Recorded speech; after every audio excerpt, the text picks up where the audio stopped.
నమస్తే welcome to four sides TV. Khammam జిల్లాలో 10కి 9 అసెంబ్లీ స్థానాలు గెలుచుకున్న కాంగ్రెస్ లోక్సభ స్థానంపై దృష్టి పెట్టింది. మరోసారి జిల్లాలో కాంగ్రెస్ సత్తా చాటేందుకు పార్టీ నాయకులు సిద్ధమవుతున్నారు. కేంద్రంలో కాంగ్రెస్ అధికారంలోకి రావాలంటే తెలంగాణలో అత్యధిక స్థానాలు సాధించాల్సి ఉందని భావిస్తున్న పార్టీ అధిష్టానం ప్రత్యేక దృష్టి పెట్టింది. ఈ నేపథ్యంలో ఖమ్మం కాంగ్రెస్ అభ్యర్థి ఎవరనే అంశం ప్రస్తుతం పొలిటికల్ సర్కిల్స్ లో హాట్ టాపిక్ గా మారడంపై ఫోర్ సైడ్స్ టీవీ ప్రత్యేక కథనం. ఖమ్మం జిల్లాలో కాంగ్రెస్ కు తిరుగులేదని మొన్న జరిగిన అసెంబ్లీ ఎన్నికల్లో రుజువైంది. ప్రస్తుతం లోక్సభ ఎన్నికల హడావుడి ప్రారంభం కావడంతో ఖమ్మం లోక్సభ స్థానం హాట్ సీట్ గా మారింది. లోక్సభ స్థానంపై పలువురు నేతలు ఆశలు పెట్టుకున్నారు. ప్రధానంగా డిప్యూటీ సీఎం మల్లు భట్టి విక్రమార్క సతీమణి మల్లు నందిని పేరు వినిపిస్తోంది. భట్టి విజయంలో ఆమె కీలక పాత్ర పోషించారు. స్వచ్ఛంద సేవా సంస్థ ద్వారా ఆమె పలు సామాజిక సేవా కార్యక్రమాలు కొనసాగిస్తున్నారు. పార్టీలో తనకున్న పరిచయాలు ఉపయోగించి ఎంపీ టికెట్ కోసం భట్టి విక్రమార్క గట్టి ప్రయత్నాలు చేస్తున్నట్లు సమాచారం.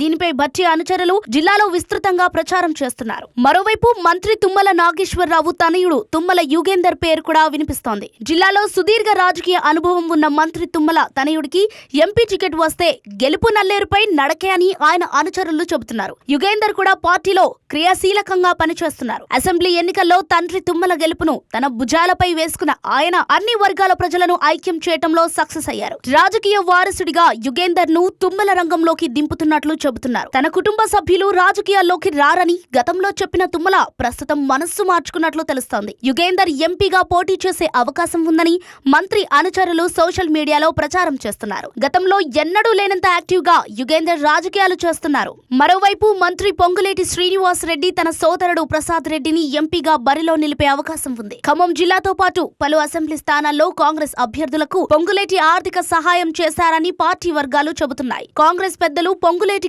మంత్రి పదవి ఇవ్వటమే కాక కీలక శాఖలను కట్టబెట్టారు. జిల్లాలో భారీగా అనుచరగణం కలిగిన పొంగులేటి తన పట్టును కొనసాగించేందుకు కసరత్తు చేస్తున్నారు. తన సోదరుడికి ఎంపీ టికెట్ అంశాన్ని ఇప్పటికే పార్టీ పెద్దల దృష్టికి కూడా తీసుకెళ్లినట్లు తెలుస్తోంది. పొంగులేటికి ఉన్న ఆర్థిక అండా బలాలు కలిసొచ్చే అంశంగా పార్టీ అధిష్టానం మొగ్గు చూపే పరిస్థితులు కనిపిస్తున్నాయి. ఇంకోవైపు కాంగ్రెస్ నాయకుడు ప్రముఖ వ్యాపారవేత్త వంకాయల పార్టీ రాజేంద్ర ప్రసాద్ కూడా ఖమ్మం లోక్సభ స్థానంపై గురిపెట్టారు. 2019లో కాంగ్రెస్ టికెట్ కోసం ఆయన ప్రయత్నం చేసినా ఫలించలేదు. ప్రస్తుతం ఆయన కూడా టికెట్ కోసం గట్టిగా ప్రయత్నిస్తున్నారు. గతంలో ఖమ్మం ఎంపీగా పనిచేసిన రేణుకా చౌదరి కూడా మరోమారు తనకు టికెట్ ఇవ్వాలని అధిష్టాన్ని కోరుకుంటున్నారు. గత లోక్సభ ఎన్నికల్లో పోటీ చేసిన ఆమె ఓడిపోయారు. మరోసారి టికెట్ ఇస్తే సెంటిమెంట్ తో గెలిచే అవకాశం ఉందని రేణుకా చౌదరి ఆశాభావ వ్యక్తం చేస్తున్నారు. ఇక కాంగ్రెస్ తో లోక్సభ ఎన్నికల్లోనూ పొత్తు కొనసాగుతుందని సిపిఐ నేతలు ఇప్పటికే ప్రకటించారు. పొత్తులో భాగంగా ఖమ్మం స్థానాన్ని తమకు కేటాయించాలని సిపిఐ కోరుతోంది. ఈ నేపథ్యంలో కాంగ్రెస్ అధిష్టానం నిర్ణయంపై